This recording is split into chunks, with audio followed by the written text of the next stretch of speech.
The views expressed in this episode, as well as all episodes of Mystican Identity, are solely host opinions. The content here should not be taken as indisputable fact. This podcast is for entertainment purposes only. So I just picked up a book, and I actually mentioned it on my Instagram page, How to See Yourself as You Really Are by His Holiness the Dalai Lama. And even before I got into the chapters, there's just a portion leading into it just called My Perspective. And this part absolutely resonates with what this podcast is all about. So this is from My Perspective, and it's the Dalai Lama. And this is section 3. All world religions seek to advance world peace. The principles I have mentioned are in accordance with the ethical teachings of all world religions. I maintain that Buddhism, Christianity, Confucianism, Hinduism, Islam, Jainism, Judaism, Sikhism, Taoism, and Zoroastrianism all hold up love as an ideal, seek to benefit humanity through spiritual practice, and strive to make their followers better people. All religions teach moral precepts for the advancement of mind, body, speech, and action. Do not lie or steal or take others' lives, and so on. Unselfishness is the common foundation laid down by all great spiritual teachers. This is the basis for leading their followers away from harmful deeds caused by ignorance and towards the path of goodness. All religions agree on the necessity to manage the undisciplined mind, which harbors selfishness and other sources of trouble, and to point the way to a spiritual state that is peaceful, disciplined, ethical, and wise. In this sense, I believe all religions have essentially the same message. Of course, there is no end of argument when religious differences arise from dogma and cultural diversity.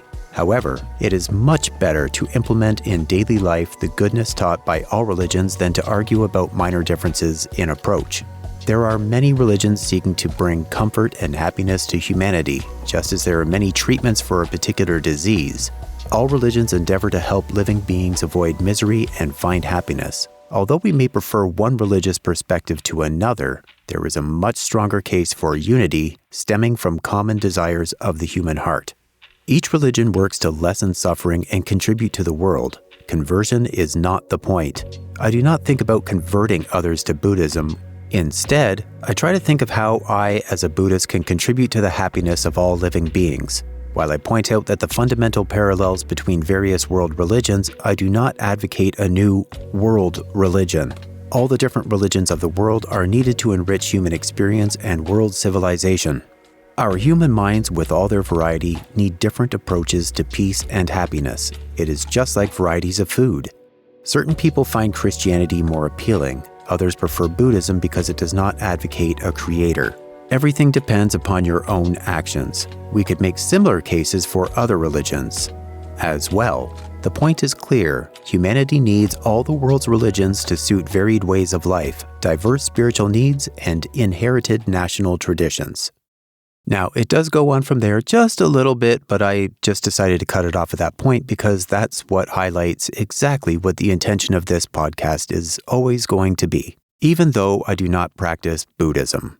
So, in the previous episode, we explored the universal spiritual truths reflected in Hinduism, Taoism, Christianity, and Buddhism, all pointing towards the timeless principle of that art thou, the idea that we are all one with the divine.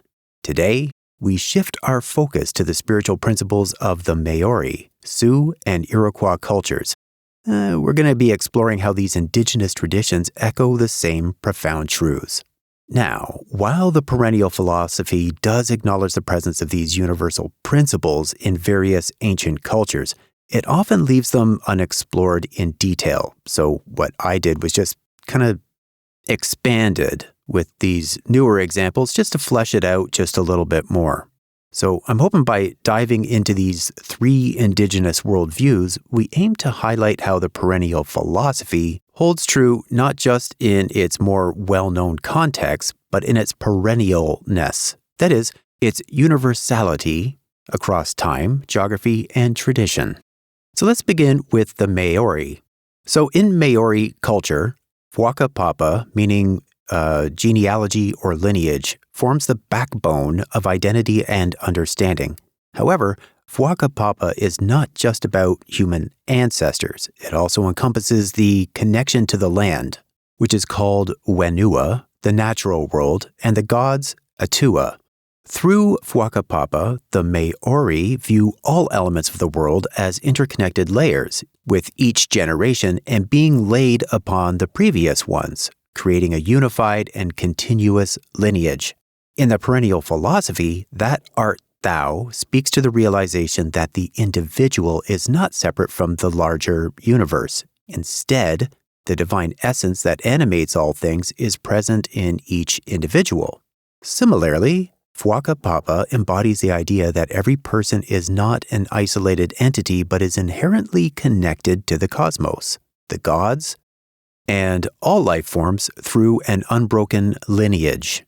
Whakapapa teaches that the life force, or Mori, that flows through all living things originates from the gods, meaning that the divine is present within every living being. This resonates with the that art thou, which holds the divine and the self are one and the same.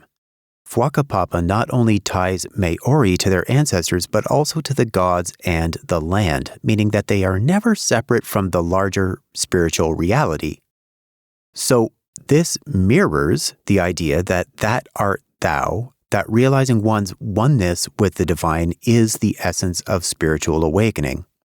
The Māori's creation story is one of Rangi Nui, the Sky Father, and Papatuanaku, the Earth Mother. So Rangi and Papatuanaku were locked in a tight embrace. They were so close together that no light or space could exist between them, and their children, who were gods of various natural elements, lived in the darkness trapped between them.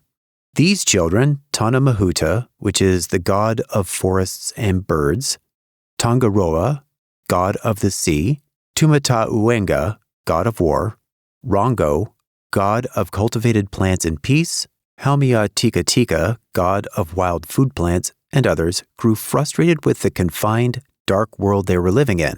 They debated how to change their situation. Some wanted to kill their parents, while others proposed separating them to create space and light. Rangi and Papa loved each other deeply and didn't want to be parted, but their children decided they needed to act. This task of separating their parents fell to Tana Mahuta, the god of forests. He lay on his back and pushed Ranganui up to the sky with his legs, while Papa remained below as the earth. The act created space between the earth and the sky, allowing light to enter the world and making room for life to flourish. Although the world became filled with light and life after the separation, Rangi and Papa mourned for each other. Rangi's tears, rain, fell down to earth, and Papa's sighs, mist, rose up to the sky, expressing their grief at being forever parted. So, the act of separation between Rangi and Papa represents the creation of the world as we know it. This separation allowed the space for life, light, and growth to occur. Before their separation, the universe was undifferentiated and dark, a concept mirrored in many creation myths worldwide. Although separated, Rangi and Papa remained connected through natural phenomena. The rain that falls from the sky and the mist that rises from the earth symbolize their ongoing love and connection, even though they can no longer be together physically. This reflects the idea of interconnectedness and the ongoing relationship between the heavens and the earth, which is a core theme in Māori spirituality. The children of Rangi and Papa represent different elements of the natural world: forests, seas, winds, storms, and war. They are the offspring of the earth and sun, symbolizing all elements of nature are born from the union of these two primordial forces. This further emphasizes the interconnectedness of life and divine origins of nature. So, despite the separation, there is a balance between the sky and the earth, and their children ensure that this balance is maintained. The ongoing grief of Rangi and Papa also reminds us that creation and growth come with loss and change, another universal theme. The relationship between Rangi and Papa can be seen as like a symbol of unity and duality. Before their separation, they were one, and through their parting, the diversity of life emerged. This theme of unity and separation is mirrored in many of the philosophical and spiritual traditions, including the Perennial Philosophy's teaching of that art thou, the idea that all things come from a single divine source and are connected despite apparent differences. The story also emphasizes the presence of the divine in natural elements. Rangi and Papa are not distant gods, but are embedded in the physical world around us: the sky, the earth, the rain, and the mist. This reflects the belief in the sacredness of nature, which also aligns with the idea in the Perennial Philosophy that the divine pervades all of existence. So this story mirrors the Perennial Philosophy's idea of unity and duality. Rangi and Papa are separate, yet their connection remains strong, just as the divine and the individual may seem separate in our material world, but are in fact one as expressed in the phrase, that art thou. Through the sky and the earth, we see that the sacred is present in all things, connecting us to the divine source of life. So just as that art thou teaches that the individual is a manifestation of the same divine essence that permeates the universe, Maori cosmology teaches that humans are direct descendants of the gods, Atua, and nature. So this myth reflects the idea that there is no real separation between humans and the divine forces that created the world. The separation of Ranginui and Papatuanaku created space for life to emerge, but they remained connected through their children.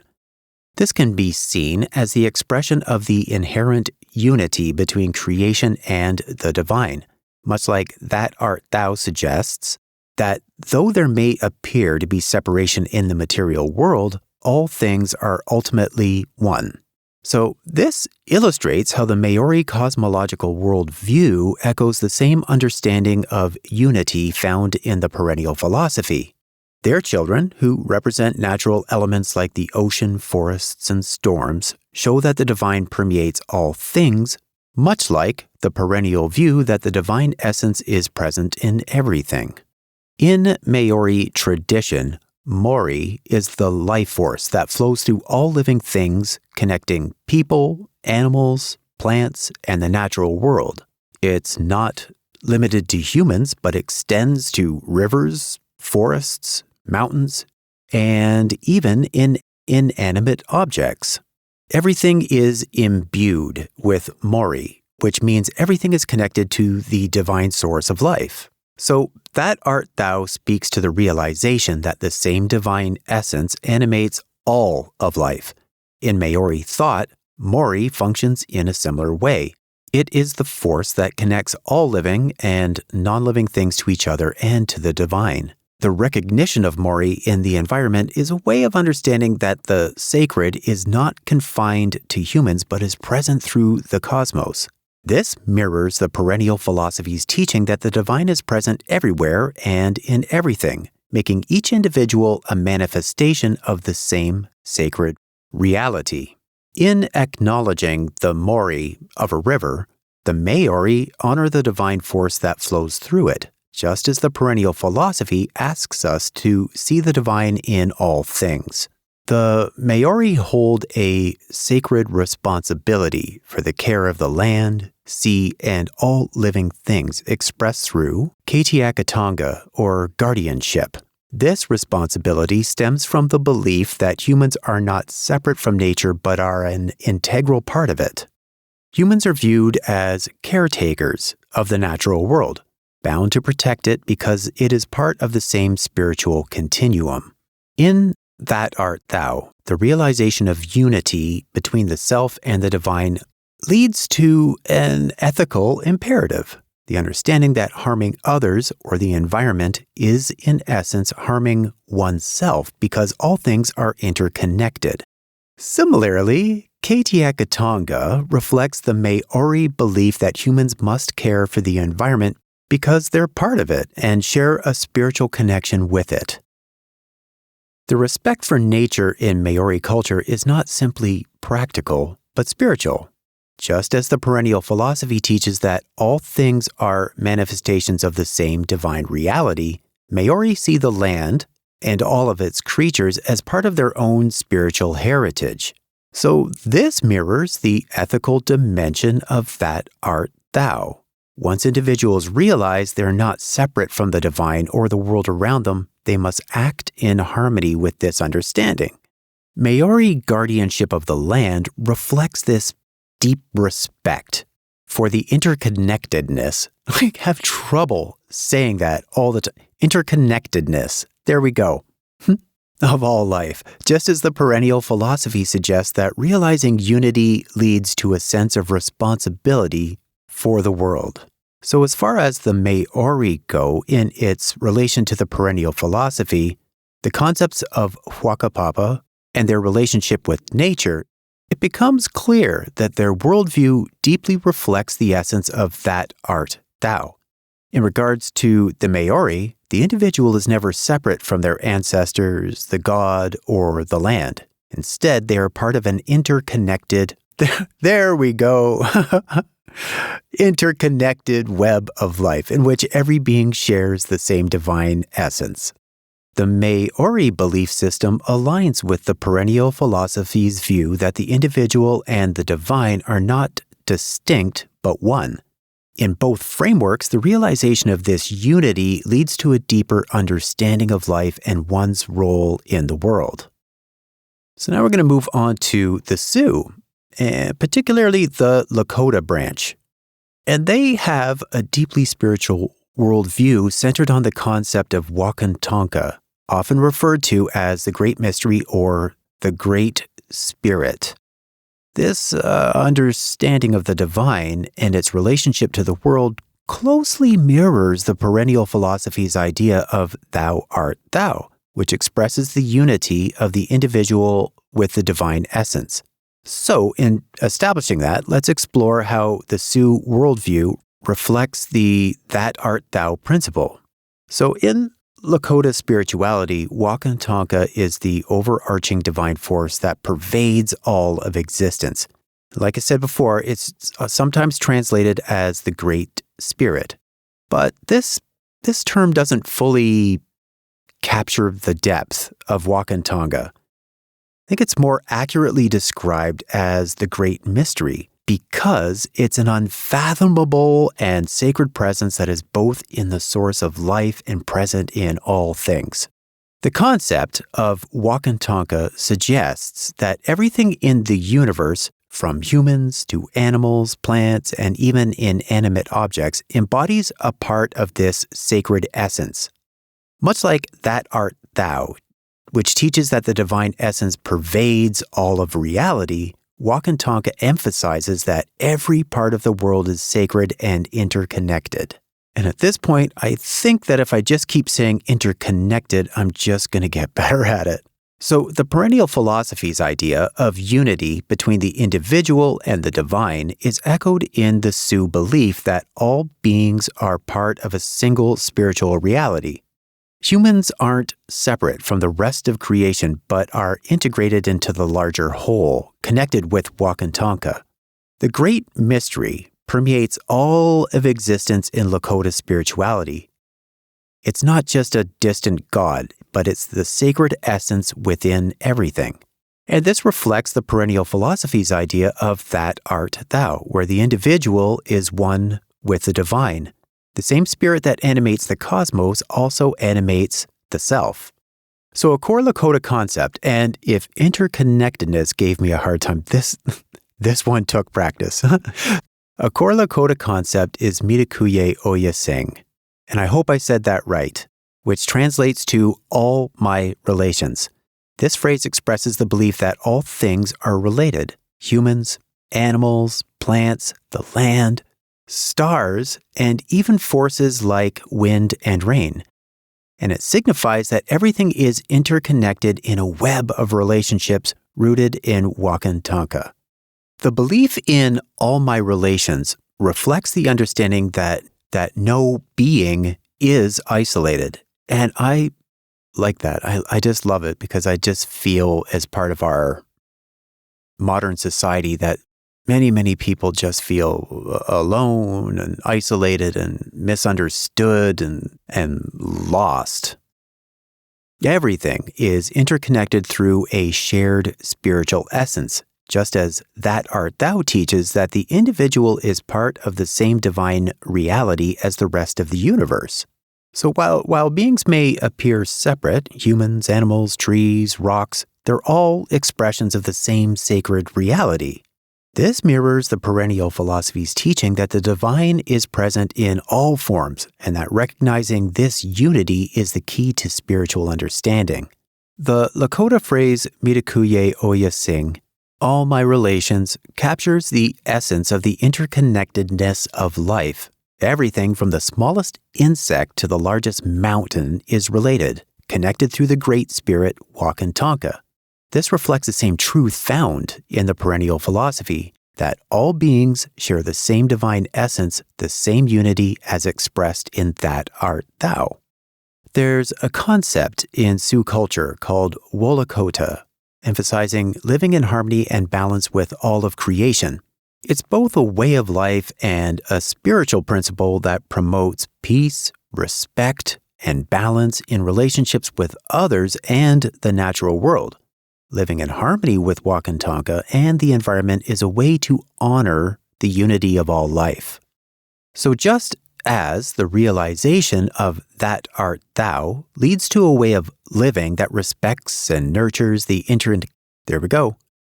interconnectedness of all things, Wolakota calls for a life in balance with the natural and spiritual worlds.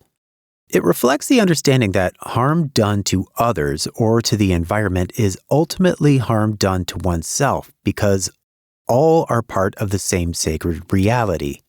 The Lakota believe that living in alignment with Wakan Tanka leads to peace and spiritual fulfillment, similar to how the realization of the self's unity with the divine in the Perennial Philosophy leads to enlightenment and inner harmony.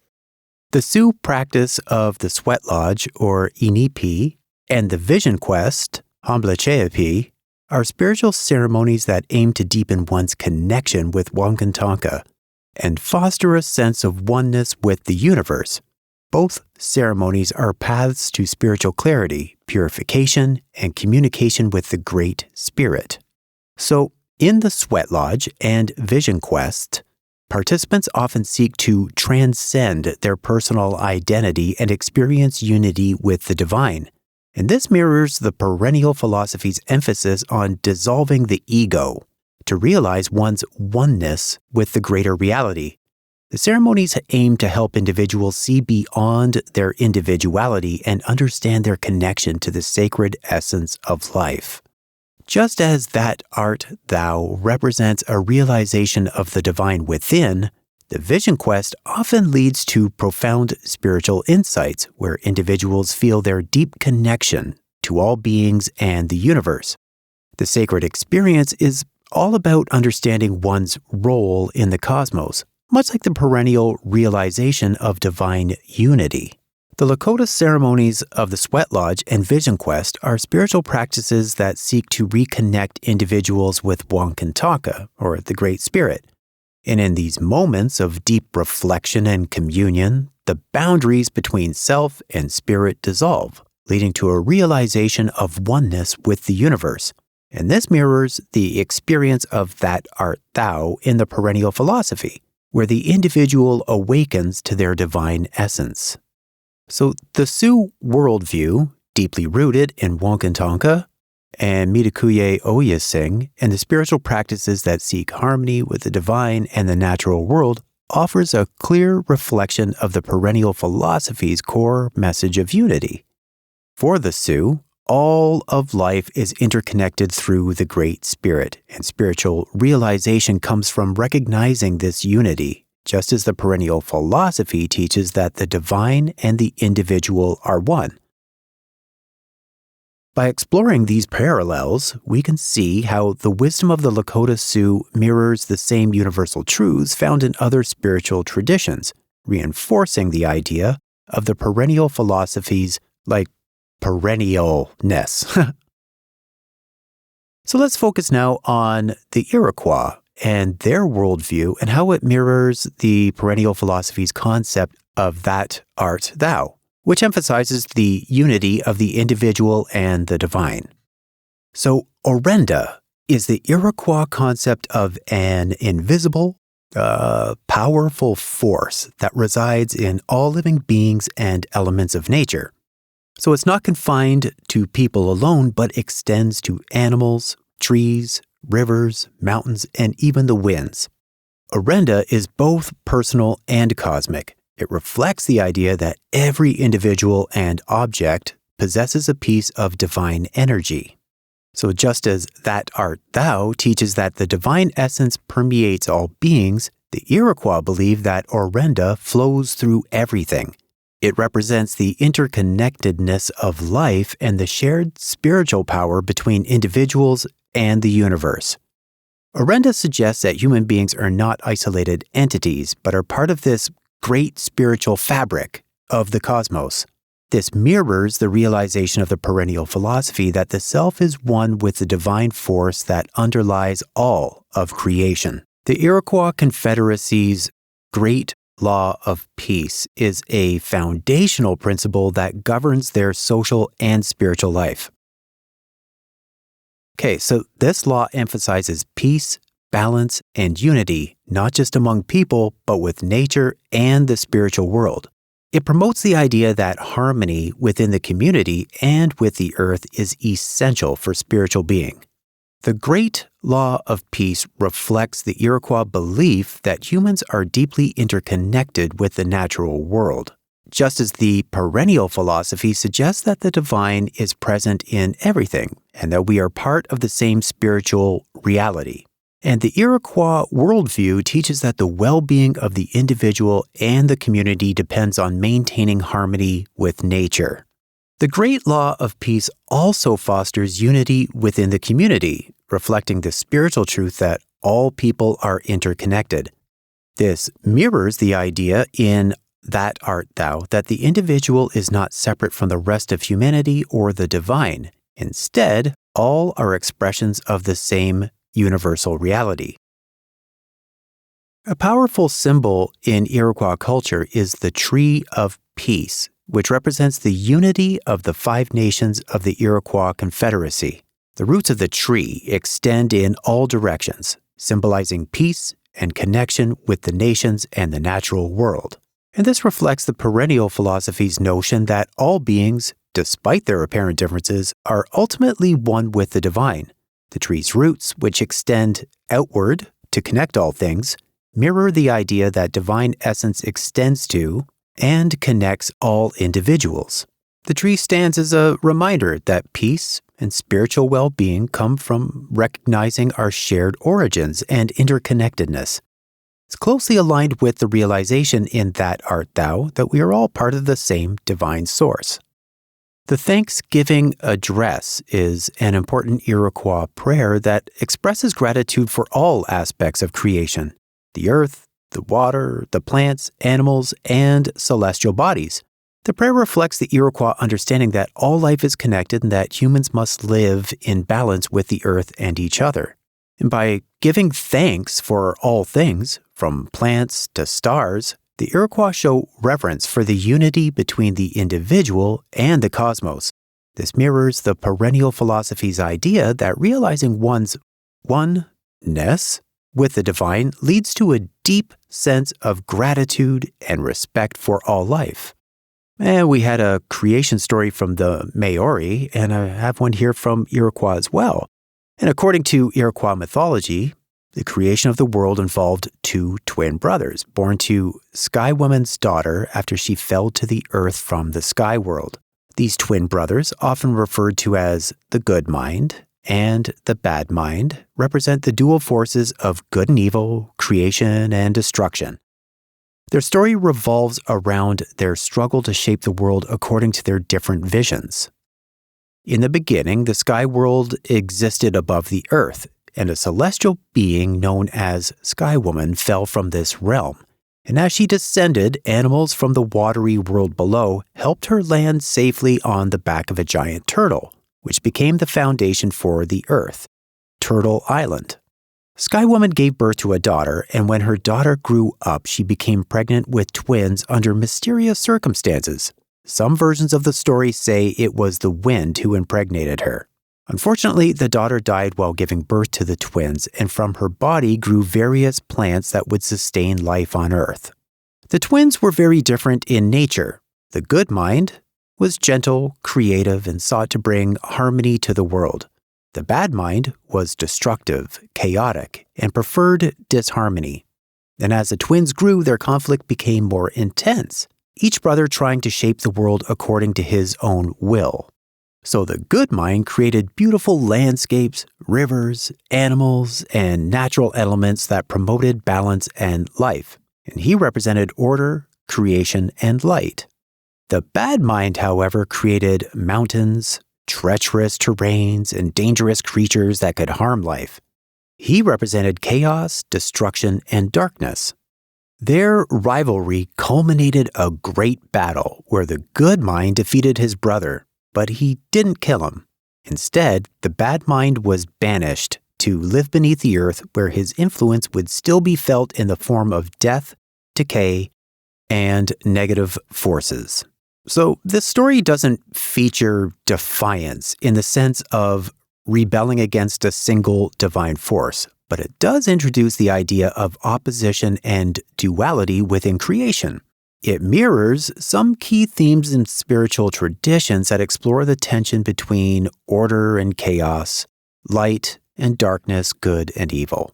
So the conflict between the good mind and the bad mind is essential to the creation of the world. So without opposition, the world wouldn't have the balance that is necessary for life. And this reflects the idea that duality, light and dark, good and evil, are both necessary for the completeness of creation.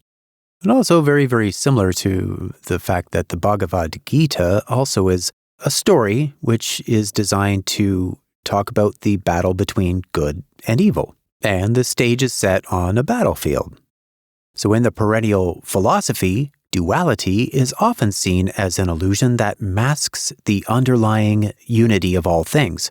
Similarly, while the good mind and the bad mind represent opposing forces, they're both essential parts of the greater whole. So the Iroquois myth reflects the ongoing balance between positive and negative forces in the world, much like the tension between unity and division in other spiritual traditions. The good mind's victory does not completely eliminate the bad mind. Instead, it represents the necessity of maintaining balance between creative and destructive forces. This duality can be related to the Perennial Philosophy's teaching that while the material world may seem full of division and conflict, at a deeper level, all things are part of a unified divine reality. The story of the twins shows that harmony comes from acknowledging and balancing opposites. So the good mind's decision to banish, rather than destroy his brother, is symbolic of the need to balance rather than eliminate opposing forces. Destruction is part of the cycle of life, and by allowing the bad mind to exist in the underworld, the Iroquois myth acknowledges that both creation and destruction are part of the cosmic order. In the Perennial Philosophy, enlightenment involves recognizing the unity beneath apparent dualities, understanding that opposites are part of a greater whole. The Iroquois myth demonstrates that both creative and destructive forces are necessary for balance in the universe. So we can see how the Iroquois culture embodies the same timeless truths found in the Perennial Philosophy. Their reverence for the interconnectedness of life, the sacredness of nature, and the importance of peace and balance are all expressions of the unity that art thou seeks to reveal. So, in exploring the spiritual principles of the Māori, Iroquois, and Sioux, we've uncovered a profound truth that transcends time, geography, and culture. The interconnectedness of all life and the sacred unity between the individual and the divine. These indigenous traditions, each in their own unique way, mirror the central message of the Perennial Philosophy. that art thou.